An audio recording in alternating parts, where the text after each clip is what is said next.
So here we have the Hyundai Tucson on a 19 plate. I'm going to start off by showing you around the outside of the car, and then we'll hop in and run through some controls on the inside.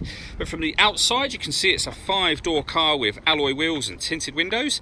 Let's start off inside the boot and then work our way around the rest of the car from there. So as we approach the boot, you can see we have reversing sensors. This car's also got a reversing camera, plenty of boot space as well, along with that 60/40 split folding rear seat should you wish to increase the space even further. And then underneath this tray section, a space saver spare wheel. Okay, so we're just going to work our way back round to the front of the car, and then we'll hop in and run through some controls on the inside. But now that we've done a full circle of it, you can see it's in excellent condition the whole way round.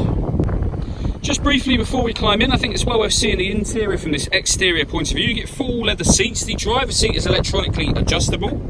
There's plenty to run from the dashboard, so let's hop in and we'll do that right now. Okay, so now that we're inside the car, we're going to start with the dials. On the left-hand side, we have the rev counter, and on the right-hand side, the speedometer and fuel gauge. In the middle, you can see the total miles for this car, which are 2,161.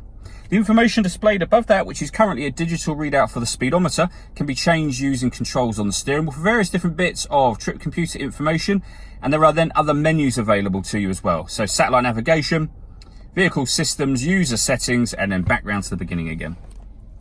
To change those controls, I was using these buttons just here. We've also got cruise control and speed limiter over on that side of the steering wheel.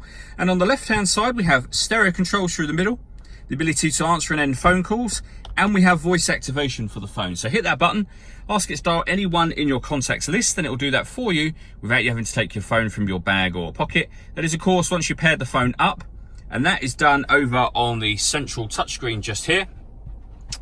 Very easy, just hit all menus, and then look for phone up in the corner and follow the instructions on screen from there. Once you've paired your phone, you'll obviously be able to make and receive phone calls. You'll also be able to stream your music wirelessly via Bluetooth audio. And you'll notice on the screen at the moment, this car has got Android Auto and Apple CarPlay as well. So there are plenty of ways to listen to your music in this car. We've also got satellite navigation. There's a full video showing how that works on both our website and our Facebook page. And if you want to listen to the radio, you can do that via DAB, FM, or AM radio. And I mentioned that this car has got a reversing camera. You can see that on the screen now. It's a full color camera with guidelines showing you what direction the car is headed in relation to the image that you see on the screen. Working our way down, we have dual zone climate control, so you can adjust the passenger and driver temperatures, the fan speed up and down. From here, you can determine where you'd like the air to be distributed. The air conditioning is on when that light shows, so off, back on again. Or you can hit auto and the car will maintain the temperatures you've asked for by taking full control of the fan speed and the direction of the airflow. You can hear it doing that now. You can override that at any time you wish to. This car's also got heated driver and passenger seats, both with 3 different heat settings each. And underneath that section, we have 2 12-volt charging sockets, auxiliary and USB input. And then this is for the wireless phone charging. If your phone supports wireless charging, you can lay it on that pad and it will charge the phone, and there'll be a little light that comes on in there to tell you that that's happening. There's a full video showing how that works on both our website and our Facebook page. We have a 6-speed manual gearbox, next to which we have these buttons here. This one turns off the parking sensors, and that turns off the stop and start. So this car is designed to cut out when it's stationary in traffic to save you fuel. You can turn the system off from there.